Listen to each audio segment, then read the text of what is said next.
It was hard to imagine that any harm could come to a person like Christy Mirack. She was the young, beautiful, popular elementary school teacher that everyone loved and adored. But on a December day in 1992, that belief was proven wrong when Christy was murdered in her Lancaster County home. Almost 30 years later, the community would once again be shocked when the mystery was finally solved. Welcome to Jane Doe, a true crime podcast where we discuss crimes committed against women across the country. I'm your host, Abigail Reese, and this week we'll be discussing the recently solved case of Christy Mirack.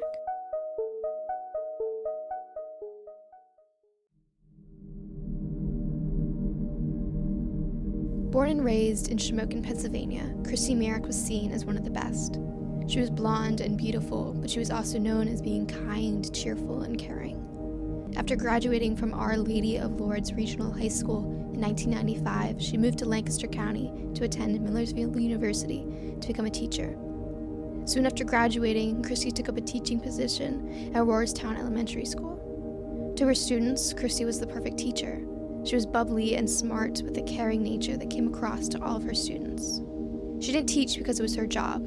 Christy taught because it was her passion, which was clear to anyone who met her.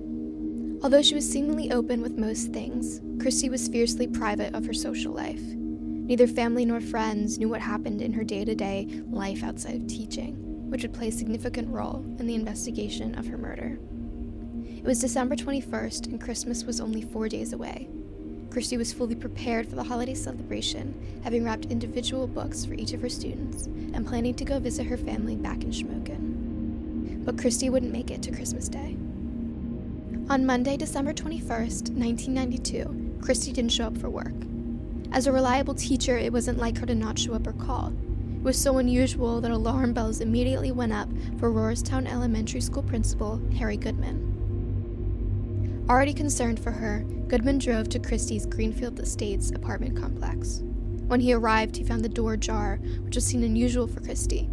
The teacher was known for lecturing her own friends and roommates for leaving doors and windows unlocked. Goodman then walked inside. By 9:22 a.m., Goodman had run to the neighbors and called the police, stating that he had found Christy Mirack's body.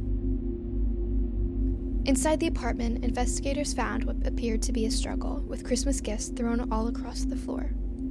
Christy was strangled and beaten, but police refused to comment on the full extent of her injuries. But due to the closed casket at Christy's funeral, it was believed that her injuries were extensive. At first, police wouldn't say whether or not she was sexually assaulted, but it was later released that Christy was raped and strangled with her own sweater. A wooden cutting board from the kitchen was found near Christy's body, and police believed that she used it to defend herself, only for it to be used against her. It wasn't long before the investigation ramped up and more information became public. Police revealed that Christy had been wearing her coat and gloves at the time of her attack, but her underwear, pants, and shoes had been removed, and her shirt had been pushed up. It was also revealed that she had taken such a brutal beating that her face had been distorted. Christy had suffered trauma to her neck, upper chest, back, and jaw. Neighbors recall that when Principal Goodman ran for help, he kept repeating, quote, her face, end quote.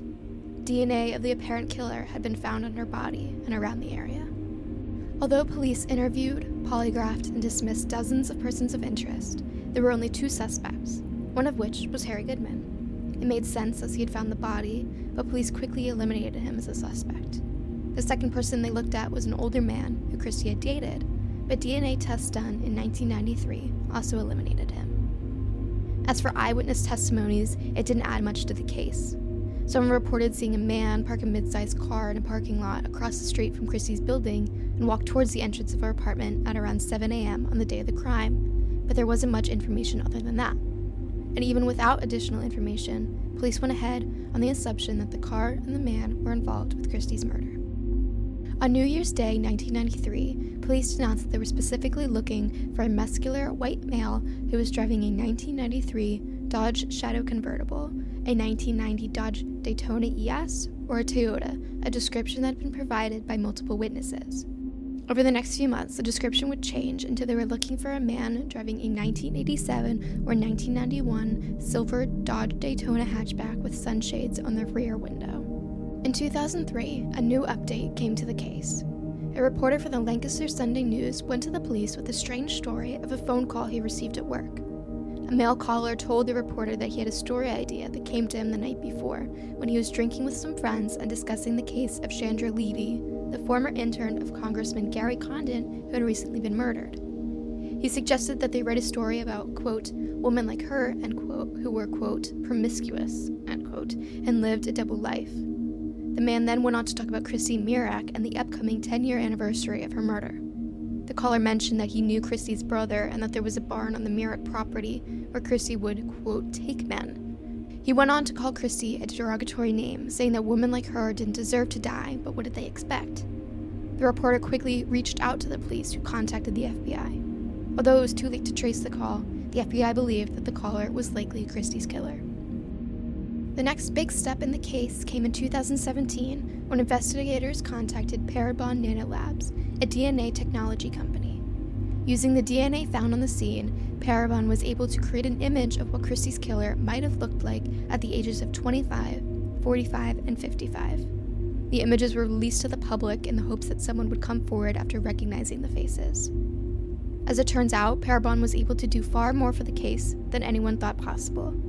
By 2018, Parabon had the technology needed to finally solve the 25-year-old cold case of Christy Mirack's murder.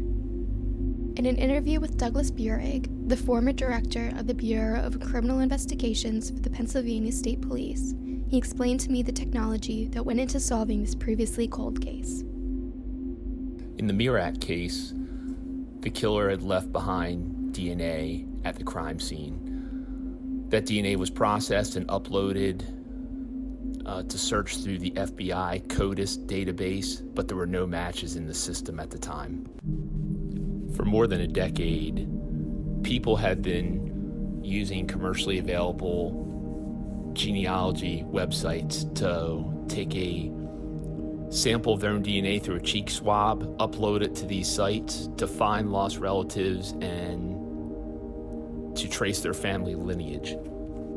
It was not until 2018 that law enforcement had decided to take DNA from crime scenes and upload it to these same databases to see if there were relatives of the person, the suspect, who left the DNA at that scene. The hopes were that by identifying a relative, it would ultimately lead to the identification of the suspect who committed the crime.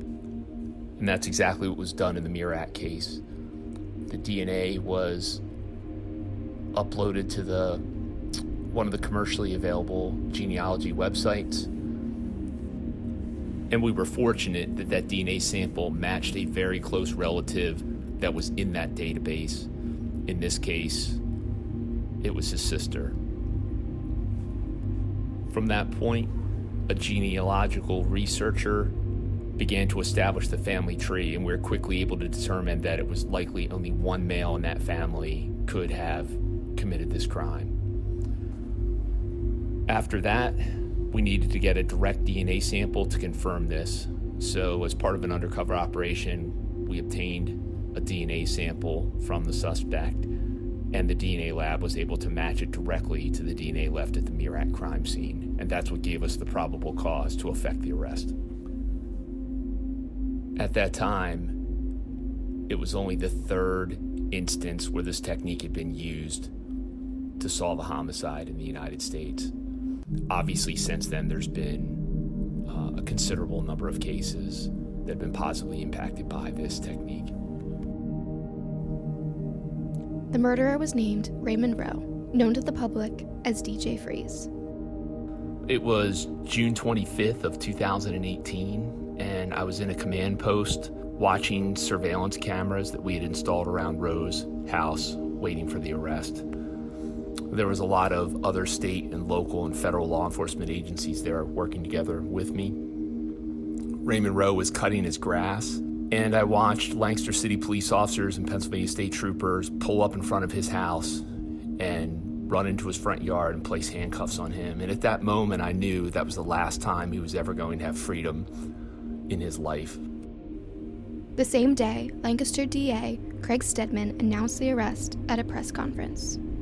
Today, we are announcing the arrest of Raymond Charles Rowe for the murder of Christy Mirack from December 21st, 1992. He He is being charged with 1 count of criminal homicide by Detective Christopher Erb from my office, Lancaster County Detective from the DA's office. He was arrested today at his home and will be taken to Lancaster County Prison. He will not be eligible for bail in this offense. The public was immediately shocked, as the well-known DJ was a staple in the community. Rowe had DJ'd everything from proms to weddings, and for a time, he was the house DJ at the popular Chameleon Club. Everyone knew his name. Born in 1968, Rowe grew up as a breakdancer and a house party DJ in Lancaster, attending McCaskey High School, but not graduating. Over the years, he would have 4 wives and moved between Chile and Lancaster. He owned a retail store and started a DJ school, and ironically, he even hosted an anti-violence rally in Lancaster Square. Prior to his arrest, Rowe had only had a single run-in with the police. In 2001, the Chameleon Club was raided in search of underage drinkers, and Rowe was charged with disorderly conduct and resisting arrest. After that event, he went on to become a born-again Christian, but even that wasn't enough for him to step forward and admit to what he had done. The police quickly gathered more evidence in their case against Raymond Rowe.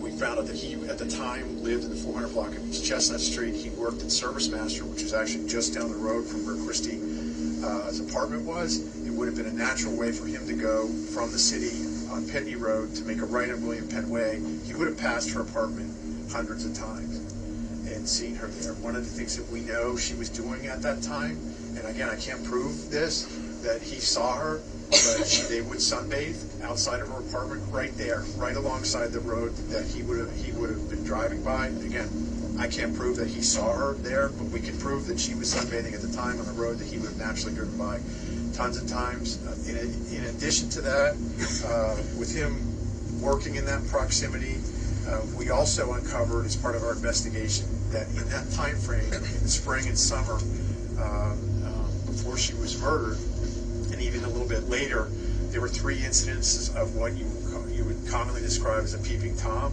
at her apartment. We never got a great description other than it was a male, but it does stand out to us. And again, I don't know whether he was the individual or not. I think many of us do think that, yeah, it probably was him and he was probably looking, but we can't prove that. He was driving at the time. He admitted that he was driving a white Toyota Celica at the time. We actually obtained a picture from somebody in the family that there it is. There's the car in the background that he was driving.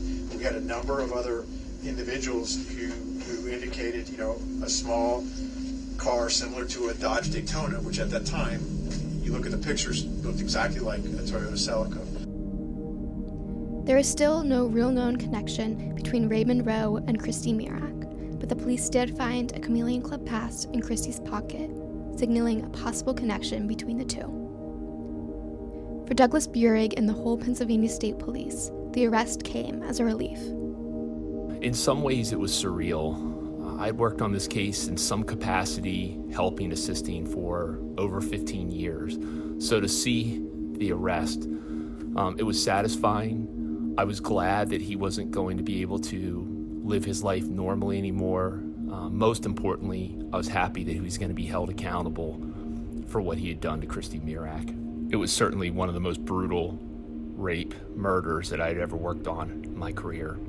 My thoughts then immediately turned to her family, and I was wondering if they were going to be okay with the news and how shocking and bewildering it must be for them when they hear this. So I was very concerned about how they would feel and if they would be able to handle it. Although Rowe has pleaded guilty, he has given us very little answers on what happened that December day. It's possible that Rowe spotted Christy at the club one day and followed her home, but it's unlikely that anyone will ever know for sure. Lancaster DA Craig Stedman stated, There's nothing to celebrate about anything like cases like this. You want to do what's right, do the right thing for the right reason, and we think we've done that today, given all the circumstances. But there's no high-fiving of anybody. It's just, these guys that can tell you what they're doing. What they're doing is moving on to another case. The family, of course, is going to deal with this, and we're going to be there for them to the extent that we can. In the years since Raymond Rowe's arrest, the breakthrough technology that was used to solve the Mirack case has impacted other investigations with the Pennsylvania State Police. The use of genealogical DNA or forensic genealogy has had a significant impact on a lot of unsolved cases, previously unsolved cases. After the success in the Mirack case, the Pennsylvania State Police began to immediately look at all unsolved homicide cases that were currently being worked on to see if this technique could be applied. And we quickly identified a large number of cases that it might be able to help in. And since the arrest in the Mirack case, this same technique has been used to solve multiple other cases, and still in the process of trying to solve many others. In addition to homicide cases, this technique has been used to successfully resolve a number of sexual assault cases as well.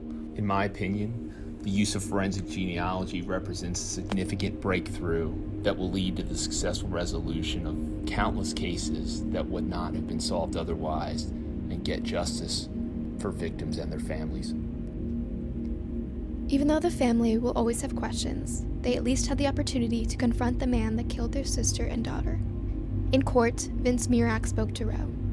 Quote, "I've searched for who could do such a horrible thing. Who could do something so heinous to another person and walk away with no regret? Now I know who. You took away our joy, our security, our love for the Christmas holiday. But most of all, you took away our Christy. We struggle every day to get past the pain. I can only hope that the rest of your life is as painful for you as the last 26 years have been for our family." End quote.